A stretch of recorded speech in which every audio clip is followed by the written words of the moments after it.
Grade 9 Unit 1 Lesson 3 ရဲ့ဒီ Lesson 3ရဲ့ဒီ number 3 အကြောင်းလေးကိုရှင်းပြမှာဖြစ်ပါတယ် Rewrite the following sentences using would you mind or do you mind. The first one is done for you. Rewrite ပြန်ရေးပါ the following sentences အောက်ပါစာကြောင်းများကိုပြန်ရေးပါ using အသုံးပြုပြီးတော့တဲ့ would you mind. Would you mind ဒါမှမဟုတ်ရင်လည်း do you mind ဆိုတဲ့ဒီ button ကိုအသုံးပြုပြီးတော့ပြန်ရေးပေးပါတဲ့ The first one is done for you ပထမတစ်ခုကိုမင်းတို့လုပ်ပေးထားပါတယ်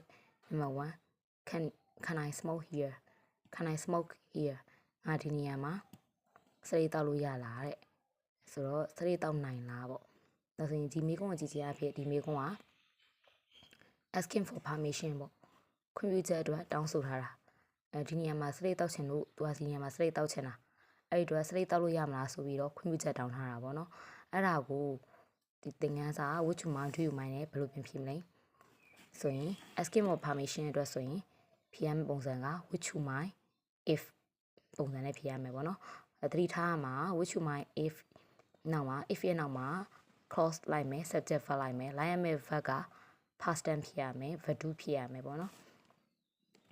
do you mind နဲ့တကယ်လို့ဖြေမယ်ဆိုရင်နှစ်ခုရဲ့ကြိုက်တာဖြေလို့ရတယ် would you mind နဲ့ပဲဖြေဖြေ do you mind နဲ့ပဲဖြေဖြေပေါ့နော်အဲ့တော့ would you mind နဲ့ဖြေမယ်ဆိုလို့ရှိရင် if clause က verb ကို verb to ပြောင်းပေးရမယ် do you mind နဲ့ဖြေမယ်ဆိုရင်တော့ if clause က verb ကို verb 1နဲ့ဖြေပေးမယ်ပေါ့နော် present simple နဲ့ဖြေပေးမယ် would you mind ဆိုရင်တော့ past simple နဲ့ဖြေပေးရမယ်အော်မှာသူဖြေပေးထားတာကသူကတော့နှစ်ခုပေါင်းပြီးဖြေပေးတာဆိုတော့စာကြောင်းကဒီလိုပုံစံဖြစ်နေရပေါ့နော် would you mind do you mind if I smoke here အဓိပ္ပာယ်ကငါဒီနေရာမှာစရိတ်တောက်ရင်အဆင်ပြေလားစရိတ်တောက်လို့ရလားပေါ့နော်ဒါရဲ့ညီမတို့ဓာတ်ရေးသွားပြီးဖတ်တတ်ရမယ်ဆိုရင်တော့would you mind စိတ်ထဲထားလားdo you mind စိတ်ထဲထားလား if I smoke here ဒီနေရာမှာငါစရိတ်တောက်ရင်စိတ်ထဲထားလားဆိုတဲ့အဓိပ္ပာယ်ကြီးပေါ်တယ်ပေါ့နော်ဒါပေမဲ့တကယ်တော့စီလီအောင်ပြောရမယ်ဆိုလို့ရှိရင်ငါဒီနေရာမှာစရိတ်တောက်လို့ရလားကျွန်တော်ဒီနေရာမှာစရိတ်တောက်လို့ရလားဆိုပြီးတော့ asking for permission ခွင့်ပြုချက်တောင်းလိုက်တာပဲပေါ့နော်အဲ့တော့ဒါကတော့နှစ်ချောင်းပေါင်းဖြည့်ပေးထားတယ်။ချောင်းကြီးစီခွဲပြမယ်ဆိုရင် would you mind if I smoke here smoke မှာတော့နောက်ဆုံးမှာ delete ထည့်ဖြည့်ပေးမယ်ပေါ့နော် past tense ပြောင်းပေးရမယ် verb to ပြောင်းပေးရမယ် would you mind if I smoke here do you mind နဲ့ဖြည့်မယ်ဆိုလို့ရှိရင်နော် do you mind if I smoke here ဒီတိုင်းပဲပေါ့နော် verb 1တိုင်းပဲသုံးပေးရမယ်အဲ့တော့ number 2ကိုကြည့်မယ်ဒါဆိုရင် may I look at your paper may I look at ငါကြည့်လို့ရမလား your paper မင်းရဲ့ paper ဆိုတော့ဗါလဲစာရွက်ပေါ့နော်uncountable noun အနေနဲ့ယူတလို့မရတဲ့အနေနဲ့သုံးထားရဆိုတော့စာရွက်ပေါ့ countable အနေနဲ့ဆိုရင်တော့သတင်းစာတို့နော်သတင်းစာတို့ဂျာနယ်တို့ဒါတွေဆိုလို့ရှိရင်တော့countable အနေနဲ့သုံးနေဆိုရင်တော့သတင်းစာဂျာနယ်အနေနဲ့သုံးသတ်မှတ်လို့ရတယ်ပေါ့နော်တကယ်လို့ uncountable noun အနေနဲ့ဆိုရင်တော့ဒါ paper ဆိုတာစာရွက်ကိုပြောတာပေါ့နော် may I look at your paper ငါမင်းရဲ့စာရွက်ကိုကြည့်လို့ရမလားဒါဆိုရင်သူ့ရဲ့စာရွက်လေးကိုကြည့်ချင်လို့ကိုကခွင့်တောင်းပါ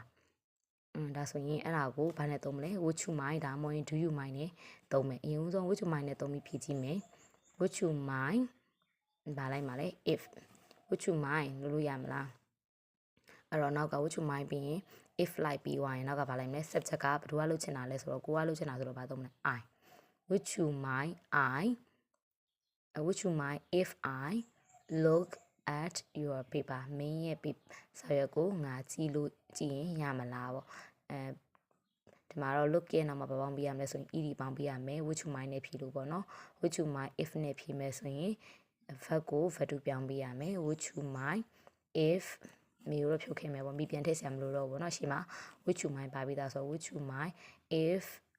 I looked at your paper do you mind နဲ့ဖြေမယ်ဆိုရင်တော့ do you mind if I look ပဲပေါ့နော် ed ပေါင်းကြမလို့သူကတော့ present ပဲသုံးမယ် do you mind if I look at your paper ဒီလိုလေးဖြည့်ပြရမယ်ပေါ့နော် okay next number 3 can I leave a bit earlier today can I leave ရဲ့အဓိပ္ပာယ်ကထွက်ခွာတာခြံနာခဲ့တာ a bit earlier a bit အနည်းငယ် earlier စောထွက်ခွာလို့ရမလားတဲ့ today ဒီနေ့ပြောချင်တာဒီနေ့နည်းနည်းလေးစောလေးပြန်လို့ရမလားစောလေးသွားလို့ရမလားစောလေးထွက်လို့ရမလား အလုပ်မှာဖြစ်တနေရာအကြောင်းမှာဖြစ်ပေါ့နော်စောစောလေးပြန်ကျင်တယ်လောကမှာကိစ္စတစ်ခုရှိလို့စောစောပြန်ကျင်တယ်ဒါဆိုရင်ဒီနေ့စောစောထွက်လို့ရမလားစောစောသွားလို့ရမလားစောစောထားကြလို့ရမလားစောစောသွားလို့ရမလားအဲ့လိုထိပ်ပဲပေါ့နော်ဒီနေ့စောစောသွားလို့ရမလားနည်းနည်းစောစောလေးသွားလို့ရမလားအဲ့လိုမျိုးပေါ့နေရာကနေတနေရာကိုထွက်ခွာခြင်းနဲ့စောစောလေးထွက်ခွာခြင်းနဲ့စောစောလေးပြန်ခြင်းနဲ့အဲ့လိုမျိုးပုံစံမျိုးမှာမိထားတာပေါ့နော်သူလည်းဒီနေ့စောစောလေးထွက်လို့ရမလားဆိုပြီးတော့မေးထားတာဖြစ်တဲ့အတွက်ကြောင့်မလို့ဒီမေးခွန်းပုံစံကိုကြည့်ခြင်းအဖြစ်ဒီမေးခွန်းက making request လား asking for permission လားဟုတ်တယ် make asking for permission ပေါ့နော်ခွင့်ပြုခြင်းအတွက်တောင်းဆိုတာကိုလိုချင်လို့ခွင့်ပြုကိုအတွက်ကိုခွင့်ပြုဖို့အတွက်တောင်းဆိုထားတဲ့မေးခွန်းပုံစံပေါ့နော်ကိုစောစောပြန်ခြင်းတာကိုစောစောပြန်ခြင်းတဲ့အတွက်တောင်းဆိုတာဖြစ်တဲ့အတွက်ကြောင့် asking for permission အတွက်သုံးပြရမယ်ဒါဆိုရင် would you mind do you mind နဲ့သုံးရင်ဒီဘောက would you mind plus ing do you mind plus ing သုံးရမှာလား would you mind if do you mind if နဲ့သုံးရမှာလားဆိုတော့ asking for permission ဖြစ်တဲ့အတွက် would you mind if နဲ့သုံးပြရမယ် would you mind if ပြီး subject ကဘာလာမလဲ I အလီ if we လီကိုဗာပြောင်းပြရမလဲ would you mind နဲ့သုံးရင် value ပြောင်းပြရမယ်နော် would you mind if I leave ရဲ့ value က left left left a bit earlier today ဒီနေ့ငါနည်းနည်းစောစောလေးထွက်ခွာလို့ရမလား would you mind if I left a bit earlier today would you mind if I left a bit earlier today ဒါလို့ do you mind နဲ့သုံးမယ်ဆိုရင်နော် leave ကိုဘာလို့ပြောင်းရမလို့ present tense ဘာဝင်မဲ့သုံးပြရမယ်ခံရတော့ပြန်ထည့်စရာမလိုဘူးနော် do you mind if I leave a bit earlier today ဒီနည်းနည်းစောစောပြန်လို့ရမလားဆိုတဲ့အဓိပ္ပာယ်ဖြစ်ပါတယ် number 4 may I use your computer ငါမင်းရဲ့ကွန်ပျူတာကိုသုံးလို့ရမလားသူလဲဘာလို့ချင်လဲဆိုရင်ခွင့်တောင်းတာပဲပေါ့နော်သူများရဲ့ကွန်ပျူတာကိုကသုံးချင်တယ်အဲ့တော့မင်းရဲ့ကွန်ပျူတာလေးသုံးလို့ရမလားဆိုပြီးတော့မေးလိုက်တဲ့မေးခွန်း asking for permission ပဲပေါ့နော်ဒါဆိုရင် would you mind do you mind နဲ့သုံးတဲ့ခါကျရင်ဒီအောက်ကပုံစံဖြစ်တဲ့ would you mind if do you mind if ပုံစံနဲ့တွားပြီးတော့ဖြည့်ပေးရမှာဖြစ်ပါတယ်အဲ့တော့အရင်ဆုံး would you mind if နဲ့ဖြည့်မယ်ဆိုရင်မေကပြန်ထည့်စရာမလိုတော့ဘူးပေါ့နော်ခွင့်တောင်းဖို့အတွက်ရှေ့မှာ would you mind ကိုထည့်ပေးသွားပြီဆိုတော့ would you mind if I use ကိုဗာပြောင်းပေးရမလဲ value would you mind if နဲ့ဖြည့်ရင် if နောက်က verb ကို value ပြောင်းပေးရမယ်နော်ပထမဗီဒီယိုမှာလည်းပြောခဲ့ရယ် would you mind if I used your computer ငါမင်းရဲ့ကွန်ပျူတာလေးသုံးရင်ရမလား would you mind if I used your computer use မှာ value ပြောင်းပြရမယ်တကယ်လို့ do you mind နဲ့ဖြည့်မယ်နှစ်မျိုးရဲ့ကြိုက်တာဖြည့်လို့ရတယ်နော်နှစ်မျိုးလုံးဖြည့်ကြမလို့တခုအမေများသောအားဖြင့်အများဆုံးသုံးတာတော့ would you mind ကိုပို့ပြီးတော့စကားပြောတွေမှာထည့်သုံးကြရပေါ့နော်ဒါပေမဲ့ do you mind နဲ့သုံးမယ်ဆိုလည်းရတယ်နှစ်မျိုးရဲ့တစ်မျိုးကြိုက်တာဖြည့်လို့ရတယ်အခုနှစ်မျိုးလုံးဖြည့်ပြထားရပေါ့နော်ဟို do you mind နဲ့ဖြည့်ကြည့်မယ် do you mind if I use your computer do you mind နဲ့ဖြည့်ရင်နော် present tense မဲ့သုံးအောင်မှာဖြစ်တဲ့အတွက်သူ့ value ပြောင်းကြမလို့မေးကိုဖြုတ်မယ် do you mind if I use your computer next can I switch on the radio can I switch ငါ switch on ခလုတ်ဖွင့်တာပေါ့နော် the radio ခလုတ်ကိုဖွင့်နိုင်ရမလားဖွင့်လို့ရလားဖွင့်နိုင်မလား radio ခလုတ်ဖွင့်လို့ရ radio ဖွင့်လို့ရမလားပေါ့နော် radio ဖွင့်လို့ရလားဆိုပြီးတော့ radio ဖွင့်ခြင်းလို့ခွင့်တောင်းထားတာ